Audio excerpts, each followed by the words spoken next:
Hey. Next to rock like Mick Foley. It's Nick Joby, kill him softly, play that shit slowly. On the keys like Tony, throwing subs, they get toasted. About my bread like a hoagie. This beat ice cold, look how I ride this Zamboni. I feel like old Tiny, good anywhere you throw me. She eat a Chobani, cause her body getting bony. Late night, heavy scrolling, vape light, heavy smoking. We got our healthy habits, we been already growing. It's like we drowning in them, it seems the levee's broken. But it's not too late to change them. And refrain from being slaves to the vices that encage them. I'm writing on this page like I'm throwing hands with Satan. Don't run from all those demons, gotta stand your ground and face them. Sometimes you break, but through destruction comes a renovation. We all just trying to build a foundation. We all just trying to build a foundation. We all just trying to build a foundation. Yeah. Liquidity dry, I couldn't quit if I tried. It's been a ride through all the waves and the tides. Little emptiness inside from all them days with the guys. Try to mask it, but I know you see the pain in his eyes. All the lows and the highs, all the gray in the sky. Every reason I should throw away and swallow my pride. All my life been like a permanent grind of just deserving my shine. And you can't even tell until I push the curtains aside. Hey, and it's disturbing behind. But yo, y'all love to say it's worse in your mind. Still I'm searching to find something that's bigger than a verse or a rhyme. Find your wings and then the courage to fly. Cause we all just trying to build a foundation. We all just trying to build a foundation.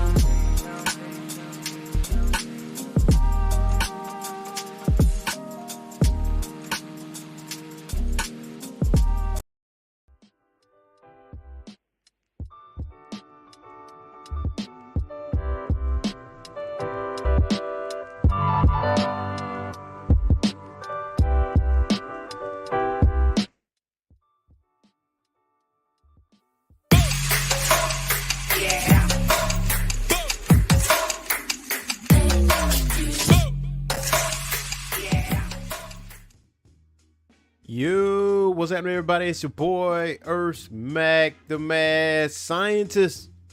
And it's your boy, Boogie Blah. Welcome to Nerd Talk Live. Man, on this Thirsty Thursday, man. Thursday, man. I ain't gonna lie, I'm a little parched, man. I need some water or something, man. Maybe I should have grabbed. Oh, snap. Hold on. Wait a minute. Bam. I'm good right here. I'm good. Yo, why did I think you were about to pull out some swag or some shit? Why did I think you were about to pull out some Orange Phoenix water bottle type shit? It's on the way. Bro, that would have fucked me up, bro. That would have fucked me up. You be like, I'd have been like, oh, shit. Oh, shit. Like, this is what we doing now? This is what hot in the street? Okay. You gonna do me like that? Hey, though, but hey, I'm gonna hit you in the head with something next week, man, because I do have some Orange Phoenix swag, though. I do have that, but not a water bottle. I don't have a water bottle. Yeah. But I do got some Orange Phoenix swag. Shout out to the Geek Corner. And Geek Corner are our listeners, our family, the Orange Phoenix family from all over. Just recently, I put up a poll as far as the next anime we're going to cover after Solo Leveling ends for the season, and it ended last week. And the anime we had out was Brave Bang Bravern, Frieren, Journey's End, Beyond Journey's End, Sensuality Noir, and The Witch and the Beast. So, as you can see, the winner is Brave Bang Bravern with at least 54% of the votes, and it was 117 votes, and that's going to be our new anime we're going to cover starting on Monday. At 7 p.m. Eastern Time, myself and Vivo. Actually, it's going to be a little bit later. I'm going to actually make that a little announcement. We're going to actually record our show a little bit later, if nothing changes, but it still will be Monday night. It still be within that hour. Also, we did a drawing for our patrons, and if you don't have our Patreon, you haven't subscribed to our Patreon account, you need to subscribe to our Patreon, and I'm gonna put it back in the ticker once I make these announcements. But every other month we do this drawing, and with this drawing, people get to win, certain prizes, whether it's different comic books or different artwork that we find in different conventions, or maybe a DVD movie that is not on any streaming service, to keep you from going to the pirate sites, and the winner this month is William Henry Hand for winning the bi-monthly Patreon drawing. Now, let's go. Let's go. Now, if you ask him, William Henry Hand, what this man won. So let's start with the poster right here. So this Marvel poster I got from a convention. Saucy, right? Saucy. And so we got, that's one thing, right? So the next thing we got for him is the Midnight Suns comic book, which is also a video game, by the way. So with Magic, Blade, Wolverine, Ghost Rider, and company on the front. So let's see. Yeah, that's good stuff. And last but not least, now you are familiar with Detective Conan and Lupin III, the anime, right? Yeah, for sure. Did you know that they actually did a collab, like in a movie, like not in one movie but two movies? I did not know that. Yes. So your Henry Hand got this, Detective Conan versus Lupin III. Okay. Yo, I was like, yay. Hey, come on. Now he didn't want one, but two, but three prizes for our Patreon. Congratulations, William. Yeah, William got it, man. That shit is hot. That collab is hot. I like that shit. And it's two movies though. It's two movies though, and yeah, I'm giving them that and the poster I haven't board. seen the movies. Yeah, the movie's pretty good. It's like a sit down and watch type of thing. And if you're not subscribed to our Patreon, the website is at the bottom of our ticker. So this month is magazine month. So we will be releasing the April bi-monthly edition of Orange Phoenix magazine, and on the front cover will be X-Men. It will be X-Men, and I had the pleasure of talking to Eric and Julia Leewald. They were the showrunners and writers for X-Men the animated series, and they are consultants for X-Men 97. So it's been a wild ride. So I asked them some questions, and that Q&A will be in this month's edition of Orange Phoenix magazine, along with other things as well, because it is WrestleMania weekend this weekend coming in Philly. You know what I'm saying? So Saturday and Sunday is WrestleMania weekend. So we actually got a new staff member there. Shout out to Alvin Staley. He will be one of our new writers for the Pro Wrestling column. So shout out to him. But man, today though, Boogie Blends. Yes. Now, yes, sir. Just like the thumbnail said, yes, Silver Surfer. There have been some announcements for Fantastic Four. Now, they did, and there's been some casting choices, a premiere casting choice, if you will, and we definitely gonna jump into that. And we definitely gonna jump into The Matrix. Another sequel is on the way, and the Wachowski brothers are not going to be a part of this. Sisters. Sisters. I'm sorry. Yeah, the Wachowski sisters are no longer going to be a part of the Matrix franchise, which is strange. And Daredevil Born Again. We got some news about Daredevil and the Punisher, and also Funimation streaming service finally closed its doors. So some people are upset. That's all I'm gonna say. But first, we're gonna jump into Silver Surfer, man. According to reports, Julia Garner is to play Silver Surfer in MCU's Fantastic Four reboot.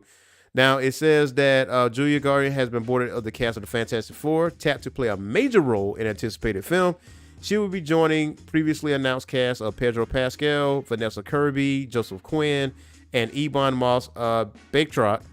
And per Deadline, she'll be playing MCU's version of Shala Ball, which is the female version of Silver Surfer. Now, she made her debut in 1968's Silver Surfer #1, and she was the love interest of Norrin Radd, which we know as the Silver Surfer. Silver Surfer, right. Before I go further, man, what you got with this, Boogie Blends? How you feel about this?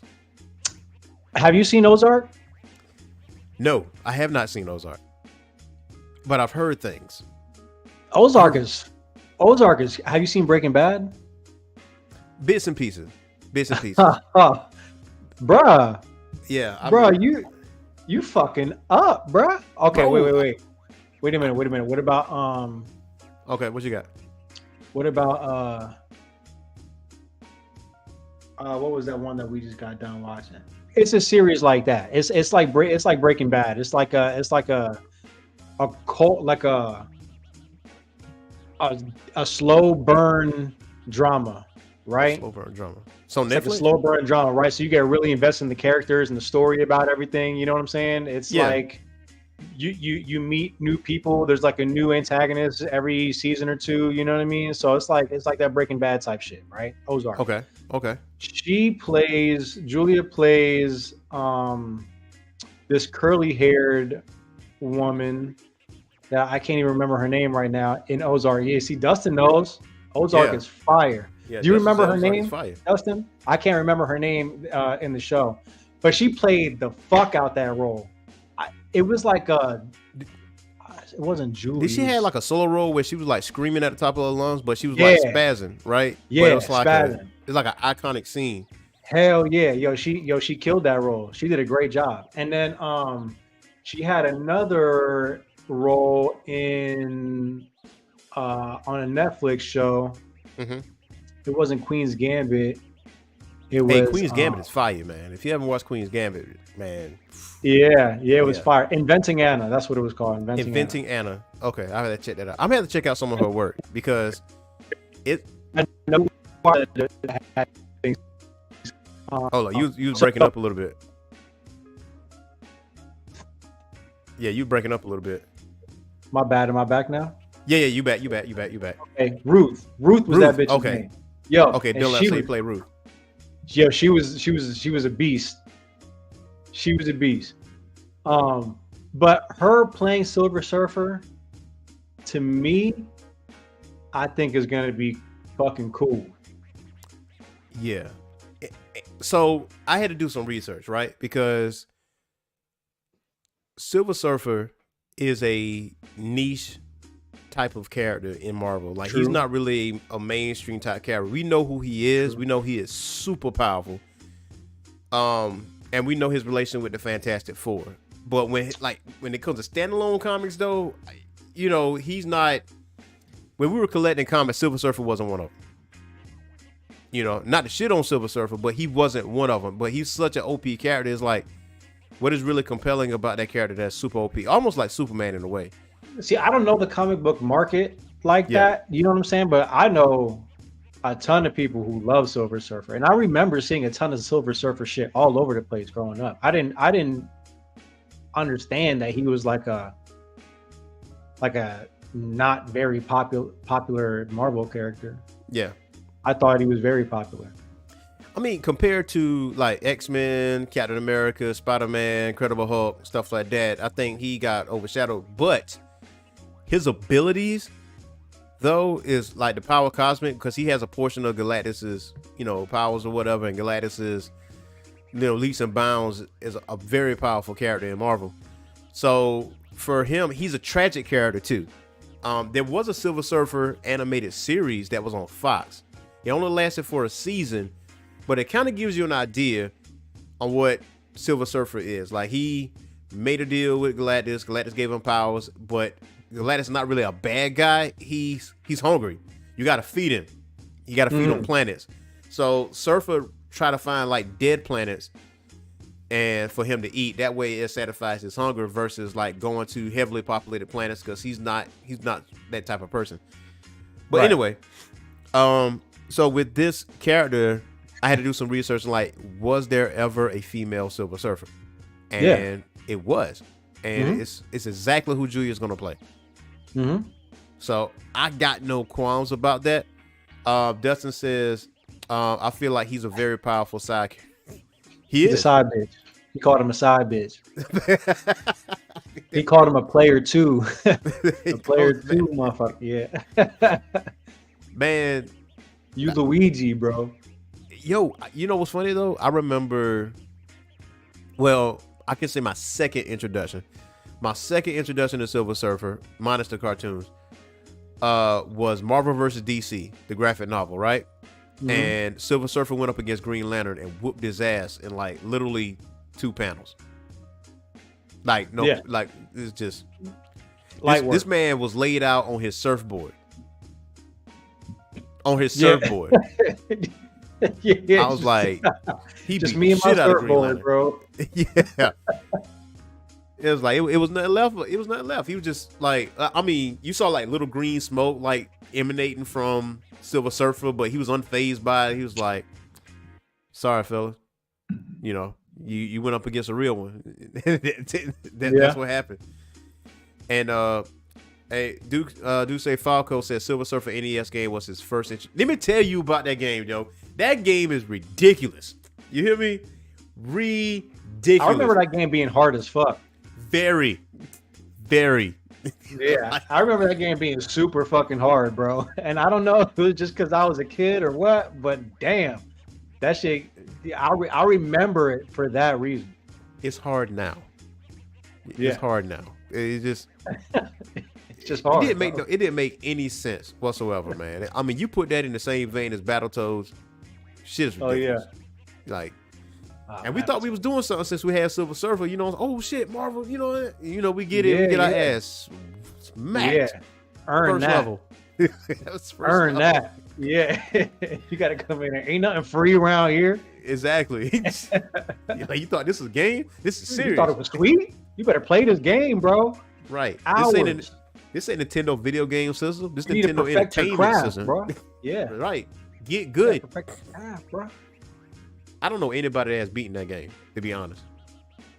Like, ever. I don't know either. Without a game genie now. Let me put that out there. Without a game genie. Without a game genie. I love Game Genie, bro.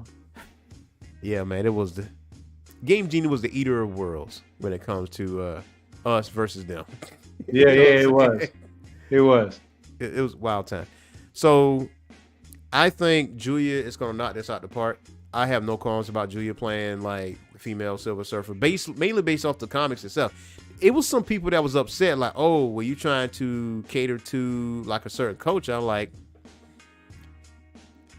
that could have been a valid argument if there wasn't a female Silver Surfer in the comic books, but there is. I mean, there were. Right. And it was Shala Ball. So, and Julia's playing her. So what else you got? And I think like in her previous roles, you know what I mean? Like she has an ability to convey intensity and vulnerability and like morally gray characters. Mm-hmm. You know what I'm saying? So I feel like just that in itself will bring another audience to come watch the film. Yeah. I think it's going to turn out really well. I think it's going to turn out, especially in today's climate. You know what I mean? I think it'll turn out well. Now, I will say that we are probably the most critical fan base ever. So, like, it's it's good to be optimistic, I think, and it's good to go in there and see it for what it is without all that noise. Mm-hmm. Because sometimes I think that criticism does fuck it up for some movies. You know what I'm saying? Like, people would be like, "Oh, this movie trash. It wasn't this. It wasn't this. They didn't do this."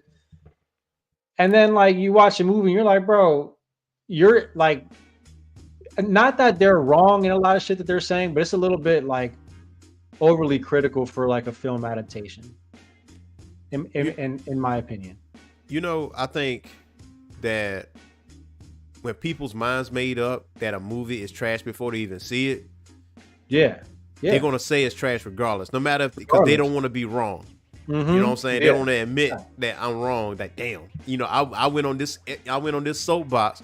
I went on this escapade saying this movie's trash, and then here I am. Damn, this movie's good, but I can't say that though. I gotta stick to my gun. Yeah, exactly. You know what I'm saying? Exactly. I gotta stick with my plan, my stance. Now, to be honest though, you don't have to do a whole lot for this new Fantastic Four movie to be better than the last Fantastic Four movies. You gotta do a whole lot. And to what you said earlier, it's not like a whole bunch of people know about Fantastic Four anyway. It's like you could probably just take whatever direction you want, to be honest. And Shit, man, come on now, Fantastic Four, the first. Well, I mean, Silver Surfer, maybe not Fantastic Four, but Silver Surfer itself. Silver Surfer itself. That's what I meant. Yeah, and Dustin says, or that it doesn't follow the comic book to a T. That's what I'm saying. Which is crazy. Yeah, because like that's what I'm saying. Why is this supposed? Read the comic book then. Yeah. Read the comic book.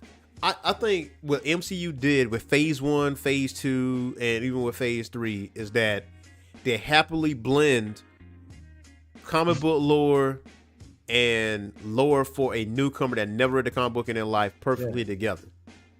And they put Easter eggs in these movies. And it was like, oh, yeah, I remember that. I remember this. I remember this.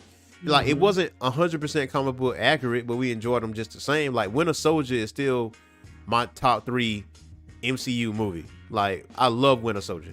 Like, that joint was fire to me. But, like, with Fantastic Four. That was a good movie. Like, the one with Chris Evans, the first one. I know Chris Evans was in Rise of the Silver Surfer too, but I tolerate the first one because the first one was actually pretty decent. I really did like the first one. The Rise of the Silver Surfer though, when you had that big ass dust cloud as Galactus, let me tell you something. I was that shit so pissed me off. Easily that shit pissed me off. Oh man, Oh, and Falco said Fantastic Four was terrible. Had so much potential. Yo, and the latest one they did with Michael B. Jordan as I think it was Human Torch. I was like, I tried watching it. I couldn't finish it. Tragic. How you fumble the bag this bad? Like I don't know, it's man. impossible. That could have brought a lot of money. Yeah. And that's uncharacteristic for Marvel. And but it's pre-MCU though. That's true. That is pre-MCU. That's pre-Disney. Yeah. So I don't know. Maybe now moving forward, like it'll have a different tone. You know what I mean? And they'll just have a different role or their own role in the MCU. Well, I think they're going to be in a different universe. I know they're still dabbling into the multiverse because you can't really... That's what I'm saying. You can't really explain where the Fantastic Four was the whole time because they're based in New York. So when the aliens showed up in New York back in 2012, where were they? You know what I mean? And so the Baxter Building there, the X-Men, New York. You know what I'm saying? Like, they wasn't around. So you have to go into like a different universe to make them exist, or whatever the case may be. And I feel like that's the direction where they're going. But I feel like this Fantastic Four movie is going to be leaps and bounds better than any Fantastic Four movie we've seen. The most terrible one though is the one from the 90s. That movie is garbage. Like garbage. You feel trash? Me? Landfill. I didn't see that one. Don't. Don't do it. Don't do it unless you listen. Unless you want to torture yourself. Go ahead and do that, bro. I don't have any interest in doing that. But I'm talking worse than. No, I can't say it's worse than Dragon Ball Evolution. I can't say that. But it's in the same level. That was a hot mess.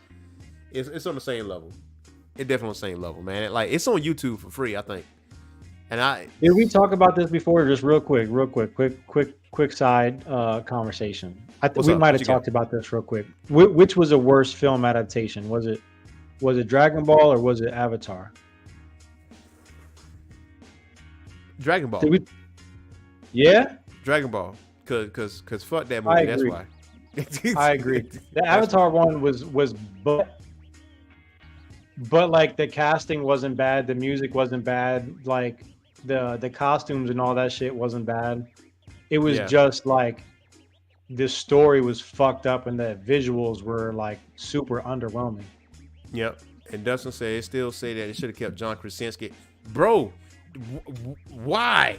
Thank you. Why they couldn't look? I mean, now hold on. I had to put my thinking cap back on about John Krasinski. That Mr. Fantastic wouldn't have got worked like that by Scarlet Witch. He wouldn't have. Because that man is like one of the smartest man, if not the smartest man in Marvel. Like he's smarter than that. Like, it is no way he would have just aired out his, the weakness or whatever the case would be. He just outwardly say that. I can't see him saying that. But him cast as Mr. Fantastic though, that would have been great. Yeah. And Dustin said Falco says Dragon Ball by far both of worse. You know what I'm saying? And Dustin said Dragon Ball hands down too. He said the same thing. So, I mean, this movie has potential though, because I think it's set back in like the 60s, 70s time frame. So they could be stuck in time, and you know they come back to this current timeline, and then boom, you got Fantastic Four. So boom. You know, but Chris Evans was a perfect Human Torch, by the way. Spot on. Chris Evans did a great job with Human Torch. Yeah, him and is it Anthony Mack? Not Anthony Mackie, because I forgot his name though. He played Vic Mackey in The Shield. The one who played the Thing. That was a perfect little combo. Yeah, perfect combo for Human Torch and Thing. Like that was on point. But I mean, with Phase 4, 5, it's been a little bit on a decline. You know, superhero exhaustion. I think they were lazily putting stuff together. But X-Men 97 putting them back on the map though, as far as Marvel is concerned. Like, you look at the level of looks that X-Men 97 got. Like, this is where you need to follow. Mutants is your next big thing. You better go over there to Mutants, because for real, and like people been waiting for that. Like that post Disney X-Men. Yeah, I know I have. Yeah. I can't wait for that shit. I need that. Yeah, I need that post Fox and post Fox. I need that. And I'm always give credit where credit is due. If it wasn't for Blade, I feel like we wouldn't have an MCU, to be honest. Yeah. You know, I feel, and Falco said he agreed. Say what you said, bro. Yeah, X-Men 97 been good. It has been good. What for Blade? Blade paved the way. Blade paved the way for superhero movies to be successful. Like except for Blade Trinity. Blade Trinity was kind of shaky, but you know whatever with that. So next thing we got is The Matrix, man. Like, so we got a sequel on the way, ladies and gentlemen, and it says 3 years after the Matrix Resurrections, Warner Brothers is gearing up to return to The Matrix. Drew Goddard, best known for creating Netflix Daredevil, is attached to write, direct, and produce an untitled 5th installment in the sci-fi franchise. What do you feel about this, Boogie Blends? Take that away, bro. What you got? Well, you know, first of all, there's no secret that I don't fuck with Keanu Reeves. This man hatred for Keanu Reeves is unmatched. The dude is like, and yo, facts, Deuce, the last Resurrection, garbage. Yeah. Garbage. Hot garbage, right? So now we got Drew Goddard, right? And he was known for The Martian. He did The Martian. He did Cabin in the Woods. They were both, I thought they were both decent movies, you know? They haven't said who's casting at all in this yet. Yeah. But I will tell you that if Keanu Reeves is the main character, I will not be watching this movie, bro. Because to me, in my mind, this shit needs to die, bro. It needs to just die. If they're coming back, I want like a reboot. Right? I want a new Neo. I want a new Morpheus. I want a new Trinity. If they want, like, I use their names, but I mean like a version of them, like a new, you know what I mean? Yeah. Now if they put them in there as like mentors and they have like cameos or like Easter eggs and shit like that, like I'm good with that. Yeah. But I feel like the whole thing just needs to take its own direction. You know what I mean? Take a whole new direction in general, rather than following this dumbass storyline that is over, bro. This shit is over. Your hatred, like I said, your hatred for Keanu Reeves is unmatched, man. I feel like I don't hate Keanu Reeves, bro, but he's a dumbass actor, bro. I don't know where the fuck he learned to act at, bro, and I don't know why people fuck with him so heavy. Hey, so you mean to tell me Keanu Reeves don't have some range? Like, hey, Bill and Ted's Excellent Adventure? Don't get me started, bro. Don't fucking get me started. That's a perfect movie for him because that's his lane right there. Now, like Hardball, like Speed, motherfucking Point Break. He's the same he's the same dumbass in all of them. Money? He's a dumbass in all of them. He plays the same dumbass, and I can't deal with him, bro. I can't deal with him. So Drew Goddard, though. Oh, go ahead. So with Drew Goddard taking this on, right? Mm-hmm. With the Wachowski sisters not in it anymore. I feel like this has an opportunity to be some cool shit. I think this might be dope as fuck, to be honest. If they don't bring that slack motherfucker back to play in this movie. What's a Matrix movie without Neo? Like, what's a Matrix movie without Keanu Reeves, man? It's a better one. But okay.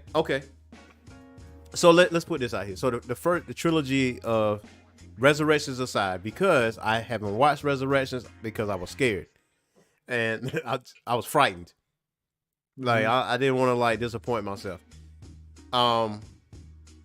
With Keanu Reeves being like him and Lawrence Fishburne being like at the forefront of the Matrix, like the Matrix changed the game, like for movies, period. You know what I'm saying? Like slow motion and all that. You didn't see slow motion like that in movies until you saw the Matrix, right? And I feel like Keanu Reeves was perfect for that role. Honestly, I couldn't like see anybody else playing doing the things that he was doing. To be fair, Neo is a dumbass. Neo don't know his left nut from his right nut, and he's just they picked him, and he ended up being a beast. You know what I'm saying? But like, eventually, Neo is a man of very few words, also. Yeah, because I mean, he was a hacker before. The less that man has to speak, the better, bro. And that's why John Wick is another good role for him. Yeah. The man doesn't talk. He says a couple things here or there. He just beats ass. Do that. I mean, so like with Drew Goddard, right? Like he did Daredevil. Like Daredevil on Netflix is fire. Yeah. Now hold on. Now let me double check now. Which Daredevil is this?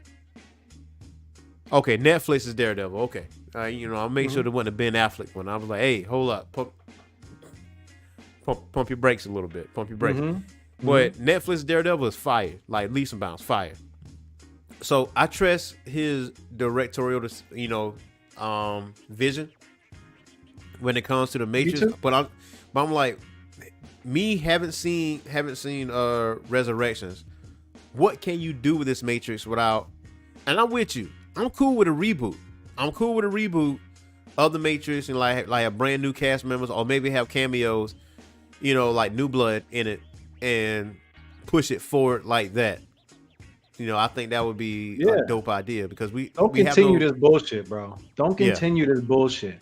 Yeah. Do not Fast and Furious me here, bro, because I'm gonna be mad.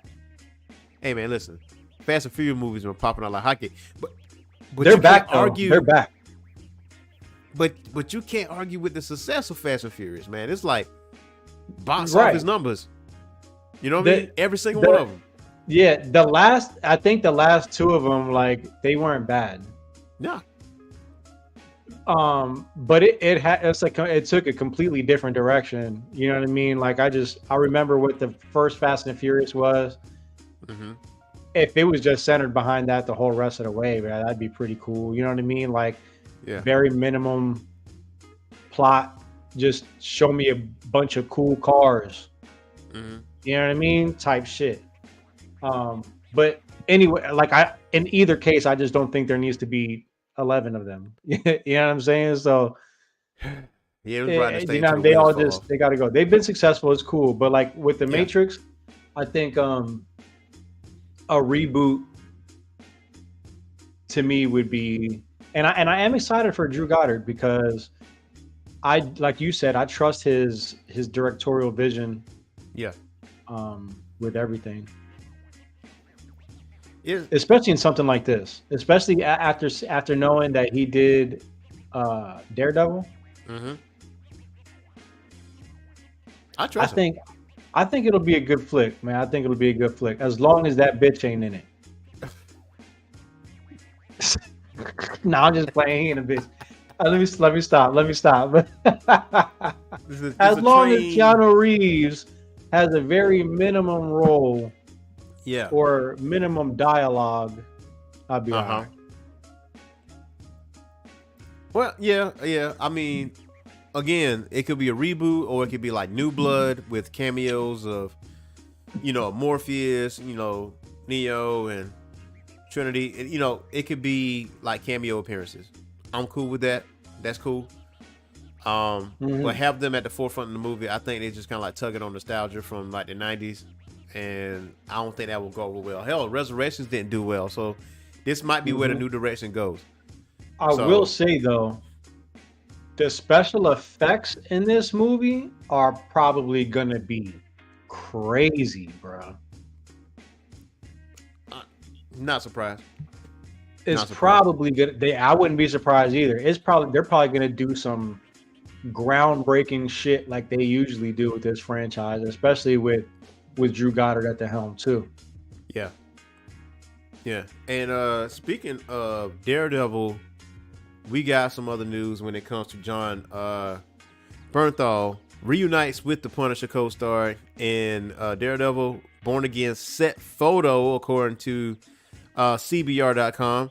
So a new image has been shared with the set of Daredevil Born Again by actor John Bernthal, who returns as Frank Castle, aka the Punisher, in the upcoming Disney Plus series. The photo features Bernthal alongside two familiar faces, marking a special reunion for the actor with both Deborah Ann Wall, Karen Page, and Charlie Cox, Matt Murdock. So, how you feel about the Punisher being on the official photo? Dude, that makes me happy, man. To me, he is the Punisher. Just the same way. Old boy is Wolverine. You know what I mean? Like he is just Hugh Jackman is Wolverine. It's like it's just always going to be that, and I'm glad to see him there. Mm-hmm. And next to Karen Page or what's her name? Deborah Wall, right? Yeah, Deborah Ann Wall. Yeah, Deborah Ann Wall. Yeah, exactly. It's cool to see, man, and it's I know before we covered it before, right, where he sent out that Instagram post with the bedtime story that his daughter used to pick out for him all the time before she got murked. Mm-hmm. So this is not like surprising, but it's good to see like them working on it and them doing their thing. Because like I said, that's my guy. He is, and it's been announced. I mean, he's officially part of the MCU. Now, what's his role to play? Like, will he run across Wolverine? Will he run across Deadpool? Because he is that violent character. Even though when Echo came out, it was TVMA. And I feel like Daredevil will be that. I feel like it's going to be TVMA. I feel like I hope so. Especially when you got someone like the Punisher involved. You know what I'm saying? Yeah. You want to capture that character and their in their true glory. You know what I'm saying? In their true essence. And like I don't feel like there's a Punisher where it's like not gruesome and violent. You know what I'm saying? Because I feel like every single one of the people that have played the Punisher been on that violent streak. Right. So that line kept going. Now, was the movies great? Not so much, but the people that was playing the Punisher. What does that say about like these Netflix series movies coming out, or Netflix series coming out that carry, like if it does carry that MA, what does that mean moving forward? Like, because at some point I feel like that's just going to be a standard. Like we're just there. And I know superheroes have always primarily kind of like been geared towards children. Yeah. So I guess that is kind of hard to do. But like just having our own version of it, I think is dope. You know what I'm saying? That's just gritty and fucking violent. Yeah. You know what I mean? And appreciate Falco, man. Falco subscribe to the channel. So we got a new subscriber. So shout out to Hey, you, bro. Appreciate Shout you, out man. to you, bro. Shout out to you. Appreciate your time. And Punisher never was for kids anyway. You know, No. I mean, we had access to it, Mm-hmm. and we could read it, but I was never like a huge Punisher fan anyway. You know what I mean? So I didn't go out my way to find a Punisher comic. Right. I wouldn't say I was a fan either, but like I've always been like I always thought that his story was fucking cool. I mean, tragic, obviously, you know, Yeah. but like that was like a really cool kind of spin on a vigilante. You know, it's almost like Marvel's Batman without the money and the hyper intelligence. You know what I mean? Yeah.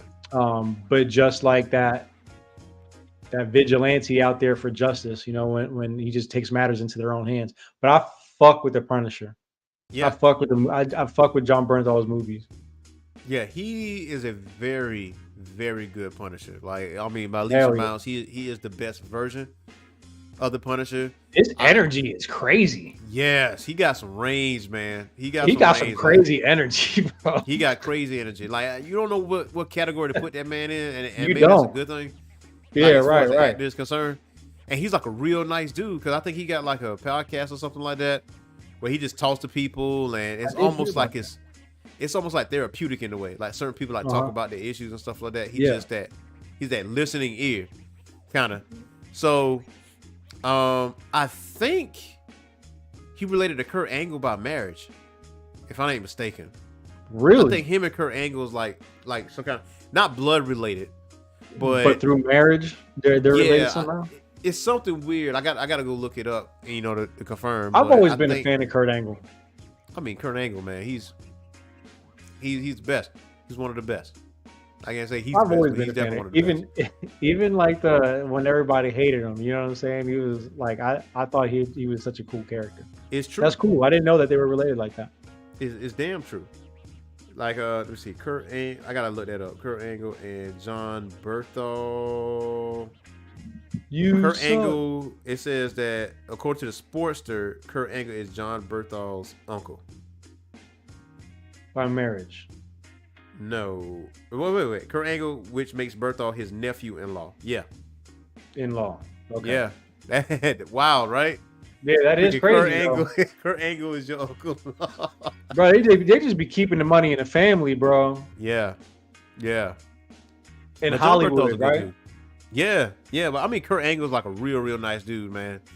I mean, I paid money for him to train me. I paid money. Like, for real. He is a monster. Kurt Angle is a monster, man. He's still a big ass dude. I saw like an ad with him in it not too long ago. He's still a big dude. Well, not even his size. I think it's just his ability to take somebody down. Like, my dream match was him and Bret Hart going against each other, and that never happened. But that would have, I feel like that match would have blew the roof off the place. If you love grappling like that, like, it would have been one of the best matches of all time. I do. Definitely. So, but yeah, I think he's the best version of the Punisher. I think with the Disney, plus MCU backing, I think you get to see more of the White Skull and see more of the traditional outfit in a way, versus like the dark color, because he wasn't in his outfit or his uniform the whole entire time in the series. No, that was really my only gripe with that. And same thing with Daredevil. Like, Daredevil was, he had his like, the bandana like over his eyes, and only a handful of times you saw his actual outfit. But in Echo, in the first episode, you saw him use his billy club like a lot more, and his abilities being shown a lot more. I'm like, that's what I'm talking about. Echo's fire, bro. Yeah, Echo's really good. Echo is really good. So I love Echo. I'm excited about Daredevil Born Again. I think that's another series that's going to put the MCU on the map, and just mutants and gritty series. That's what you need. That'll put that bring the interest back, because after Thanos, it's like, we're gonna put out we're gonna slap a title on this Marvel movie, and people are gonna buy it. People are gonna like it. Yeah. No, Yeah. that ain't the way. That's how they feel. So next thing we got is, and which is the last thing we got is Funimation, man. End of an era. So anime fans are paying tribute to Funimation as the brand and website are shut down following the company's 2022 merger with Crunchyroll.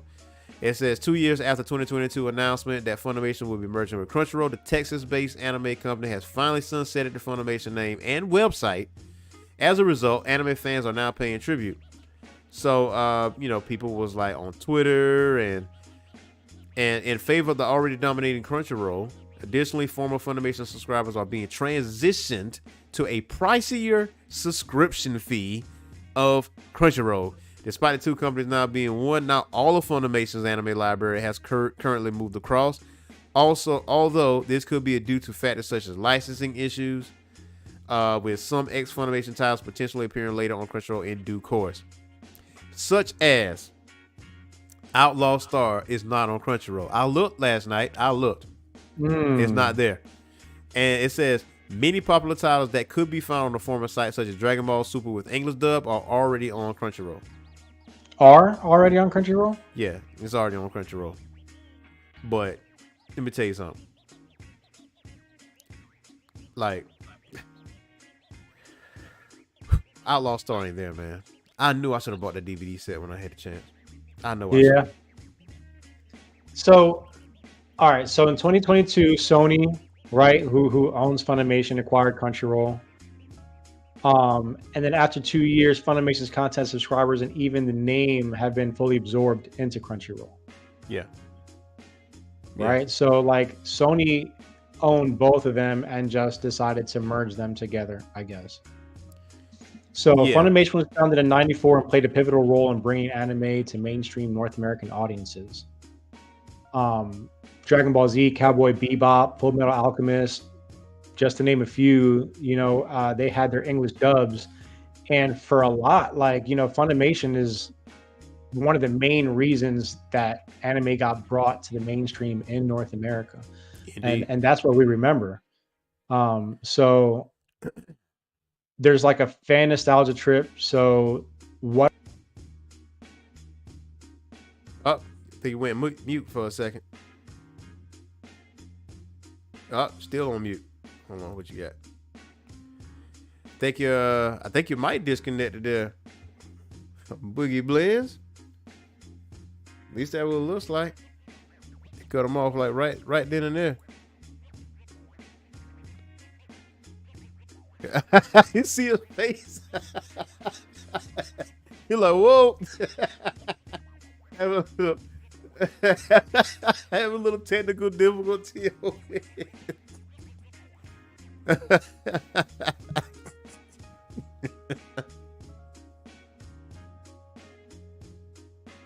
What's that? His facial expressions are killing me. What happened, bro? It says you mute yourself. I can't unmute you. Can you hear me now? Yeah. Oh man, that's crazy. What'd you do? I didn't do shit. I don't know what happened there. That was crazy. It was a movie just now. So what I was asking was, what was some of your earliest Funimation memories? Oh, man. Funimation memories, man. It would have to be Dragon Ball for sure. Oh, gotta be, bro. It had to be Dragon Ball for sure because,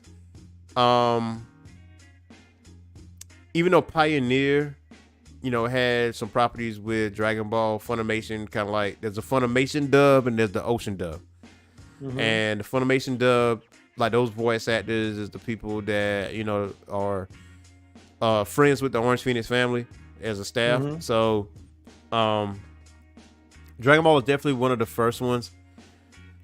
You know what? And Funimation went on a little tear, like the 2000s animation, like Black Cat and Black Cat came across my mind, and there was a certain Trinity Blood. That was another one that was like a Funimation thing, and there was a lot of Dragon Ball. Definitely the first one though. That's the first thing that comes to my mind when I think of Funimation. Oh yeah, because it's the flagship. So me too for sure. And then like, you know, they brought the dubs Yeah. to North America too. So I did that bring more fans to being accepting of subbed animes, you know, like going back in there. Do you think that having the Funimation subscription service, or even before that, you know what I mean, like when they got to watching dubbed animes, they were like, damn, like I kind of want to see what else is out there, found cool animes that were like not dubbed and decided to watch them sub?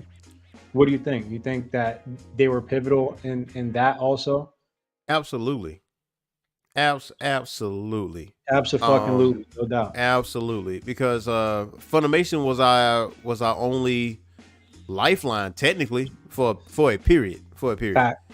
That's a fact. And then, you know, I don't know how true this is. I gotta research this, but some people saying Crunchyroll was started off as like a pirating site, but ended up being legit. A what site? A parody site? A pirating site. Oh, like, really? But I'm not pirating. I'm not sure. I'm not 100% sure on that. But Crunchyroll, like, they didn't have everything, and then their library just exploded. But Funimation, though, for all intents and purposes, if it wasn't for the Funimation, I mean, I feel like we wouldn't have Crunchyroll like that. But Funimation definitely played a pivotal role in, you know, all the things that we liked about anime. That was our access to anime. And then Funimation had their select voice actors, and you kind of heard like the same voices carrying through. But when Crunchyroll showed up, and especially in the past few years, like Crunchyroll libraries like grew exponentially, and like pre 2022, because I was using both Funimation and Crunchyroll. So whatever I did not find on Crunchyroll, I found on Funimation, and vice versa. And on top of that, they had dubbed and subbed. So they had an option. There was some that was just subtitle only, but that's because they never had English adaptation. So there's an old anime out there called Zillion. Called Zillion, and it was on Funimation. Do you remember Scream? Like Michael Jackson, Janet Jackson collab?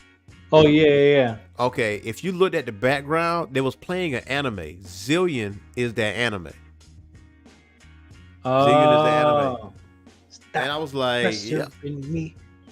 was like, you look back at that music video, and you be like, that's an anime back there. But you know, when I first watched it, you know, I didn't know what anime was at the time. Oh, okay. Zillion. It's called Zillion. Now, is that on? Can you find that on Crunchyroll now? No, I don't think so. Because like last night, right before I went to sleep, I always try to turn on some kind of anime or something like that made me go to sleep, right? And I look for Outlaw Star, not there. Look for Tenchi. Tenchi Muyo, Tenchi Universe, not on Crunchyroll. Really? Not on Crunchyroll. Tenchi Muyo Ryoki is on there. AI Tenchi is on there, and Tenchi Muyo GXP. I forgot the last part. It's something Paradise, but the latest ones, it's on Crunchyroll. But like the Tenchi Universe and Tenchi Muyo, nope, not on Crunchyroll. No? But you could have found that bitch on Funimation, you know. Funimation, you could definitely find that bitch there. But I kid you not though. I have Tenchi Universe under my TV. Like I have the entire series under my TV, so I can. Really?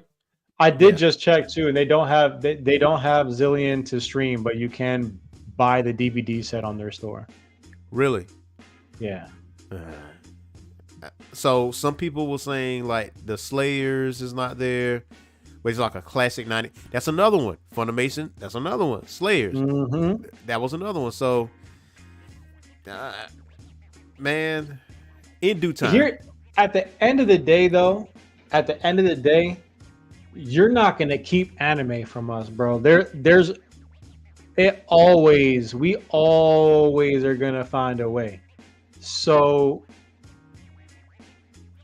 honestly, if they want to charge us like that, it's nothing for everybody to be like, bro, we don't need your bitch ass. You're just convenient. You know what I'm saying? Like, we can go over here, no doubt, if you really want to play with us in our face like that. Yeah. Because that is crazy. it is crazy that they acquired Funimation, completely absorbed them into their model, and then are taking away the community functions on the website. The library is less extensive, rather than just having both of them, which was the same price as now having both of them together. So it's crazy that they would up the price for the subscription and simultaneously take features away from their community. That is highly disrespectful. Man, Highly disrespectful. That's greedy. That's As money fuck. grubbing. As fuck. And I don't know. I don't think they big businesses understand. Greed has never been successful for you, especially in gaming. Yeah. It's like it's been proven with Star Wars Battlefront 2, like the microtransactions failed, right? You know, people complain about Call of Duty with the microtransactions. Okay, then you got Crunchyroll, right? But I get it. I don't know. Part of the business part of it I see is that you bringing in all this other anime, the licensing and all that, and you got to pay for that. So in order for you to pay for that, you got to increase the pricing of that. But or you could have just left Funimation the fuck alone. Or you could have just left exactly. So you could have left them the fuck alone, because like I know what you're trying to do. Yeah. But unfortunately, that's not going to work for you unless there's some kind of like worldwide campaign that scrubs the internet for pirated anime. Yeah. Which, if they do, a new site will be opened up the next day. You know how it goes. And to be honest with you, some of this anime that is not on Crunchyroll, guess who's chopping at the bit for them? Hulu and Netflix and Disney. It's like, yo, we can buy that shit from you. Run them license, because they got Neon Genesis Evangelion for a hot minute. They got Neon Genesis, even though the voices changed a little bit. Still, yet they have that, and for a long time, Neon Genesis was nowhere to be found. Yeah, like for a hot minute, and then if it was. I remember in 2009 being in tech school talking about Neon Genesis Evangelion to one of my classmates, and we went on like a 3-week bender trying to find somebody nearby in Wichita Falls that was selling it. Yeah, and we ended up finding somebody who was selling it. But you're right, like, and even now it's like it's been out. But bro, if you got this huge library, bro, and you have Neon Genesis, bro. Wait, Netflix got it. Ain't no. They've been had it. They had it for. Bro, I know. They had it for a few months. No. I said a few months. They had it for a few years. They got the movies. They got the series. It's not going anywhere. Before that, though, matter of fact, just for the sake of argument, in 2009, when you found it in Wichita Falls, how much was that DVD set? I don't know, probably like $25. Please tell me y'all bought that. Oh yeah. Okay. Well, between y'all, who still has it? He does. He bought it. He's the one who really wanted to go out there and get it. You know what I'm saying? I was like, I'll go with you. I like the series, but I didn't buy the DVD set. He did. Bro, in conventions though, this is before Netflix grabbed it. Man, and it probably still like this now, because even with the DVD sets has the original, like the OG voice actors in it. So you're gonna get that old original experience. Bro, when I tell you that set was like over 100, maybe close to 200, 300, maybe $400. Damn. Yes, he got a steal. He stole that for $25. He can flip that and make some bank. I don't know. I don't know. Maybe just the market wasn't the same at that time.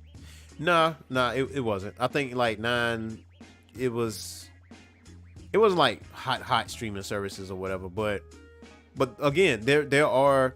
If you notice though, on Netflix, Yu Yu Hakusho is on there. Yu Yu Hakusho is on there.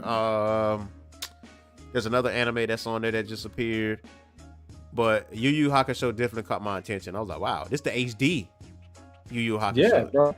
Netflix is doing it, bro. And to be honest, if Netflix just had the whole library of all of those animes on it, bro, that'd be it, bro.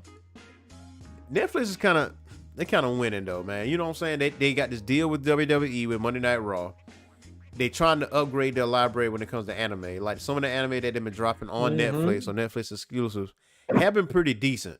You know, in the beginning it was growing pains, and I get it. Hulu has their own exclusive anime like Sensuality Noir. That's there. You know, Ishura. Black Butler too, isn't it? Black Butler's on Crunchyroll, I think.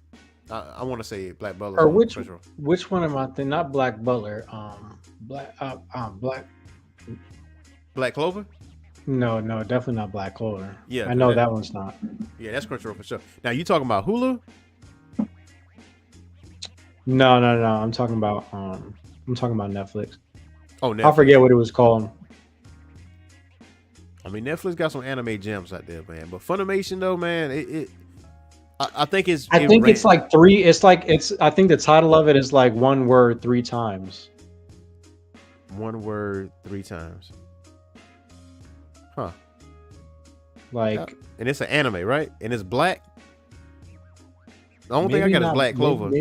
Maybe not. Maybe just the color of the thumbnail was black. I don't know. Like black and white. I don't know. But yeah, they have they are winning, bro. And even if they were just like, hey, you got to pay like an extra $10 a month to get like the whole anime library, I'd be like, okay.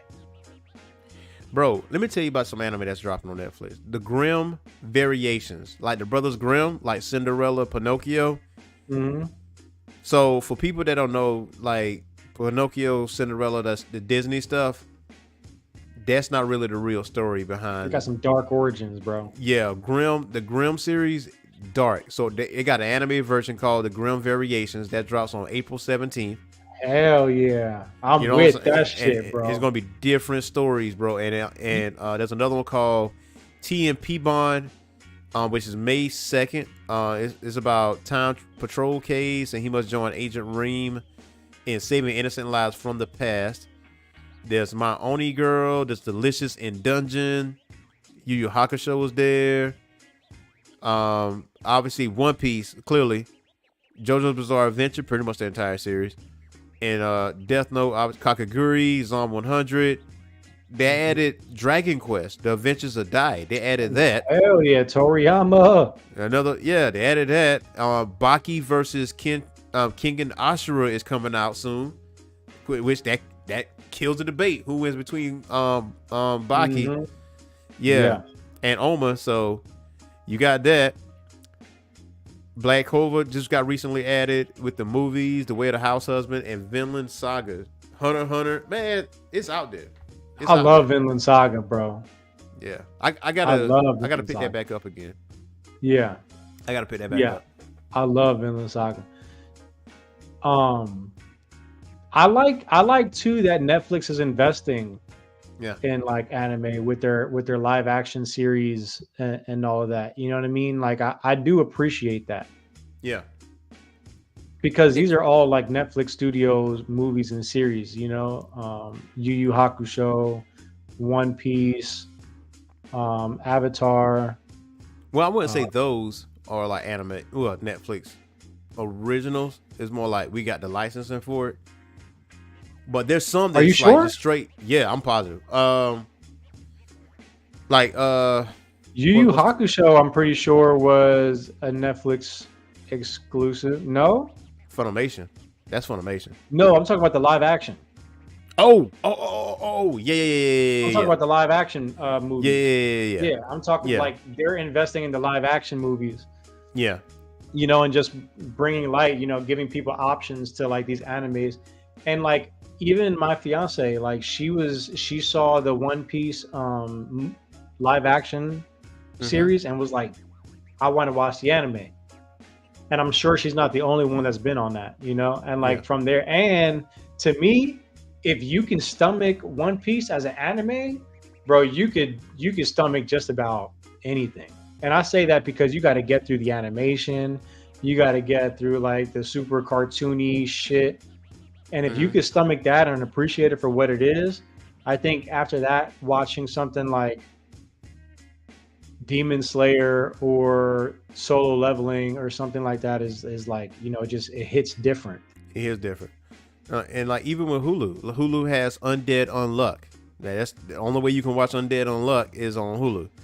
You got Sandland, which is a Akira Toriyama piece, the series on Hulu, and it's exclusively on Hulu. Like you, there's some gems out there for exclusive for Hulu and Netflix, and they have licensing. So the ones that didn't make it to Crunchyroll, even though I feel like they're gonna make it there eventually, but Netflix or Hulu can interject and say, hey, one piece of that, we'll get that. Hell, Bleach, Thousand Blood War art, Hulu. That's where you can find it. Hulu. Yeah. So, Ishura is the same way. I know I mentioned that earlier. The Eminence and Shadow. That's like a isekai anime, and I was looking for that, and it was not on Crunchyroll. The video game piece was on Crunchyroll, but I'm so glad I found this just now. Cool. Yep. I just by looking alone, I found that. Yeah. Found some gems. So. But either way, I think Funimation stayed its course. I know it was fledgling because I found myself less and less watching stuff on Funimation and moving over to Crunchyroll. But it definitely stayed the course. So, but there's some anime that people want to go back and watch. So now, with that being said, those anime DVDs at conventions, they want to get bought up more quickly now. Okay. More quickly. Yeah. I'll probably hit him up and see if he still got them, but knowing him, he wouldn't sell that. I hope he did. He wouldn't sell that. If he did, man, listen, man, you got to fight him. Yeah. See it's me. Like it's on site, man. It's on site. But yeah, check it, man. That is our show for tonight, man. We will be back on Monday. And I know I mentioned Kurt Angle. Me and a couple fellas was talking, and you know, Bleacher Report released their top 50 WWE wrestlers of all time, and the number one wrestler that they had was Bret Hart. And I was like, I'm not mad at that because I feel like that can be argued. That can be argued that he can be number one. That can be argued, and good for them for acknowledging that. Yeah. See, thank you. So there was like a whole debate about it. So that made me ask the Geek Corner. Now, if you are on Facebook community page, Geek Corner, I asked the question: Who is your top 10 WWE wrestlers? Not WCW, not ECW, not AEW, but who is your top 10 WWE wrestlers of all time? No honorable mentions. It gotta be 10. It's gotta be 10. Because on Tuesday we're gonna talk about that. We definitely gonna talk about it. Our top 10 and why, you know, I feel like Bret Hart can be argued to be number one. Like I put out some points, but I'm gonna put out there for the world, for the masses to see. And Monday, covering Brave Bang Bravern episode breakdown, episode 1. We probably do episode 1 and 2, and then jump on Ninja Kamui because Ninja Kamui is getting good. It's getting good. So, you got anything else for the listeners out there? Usually I would, but I got to take a leak.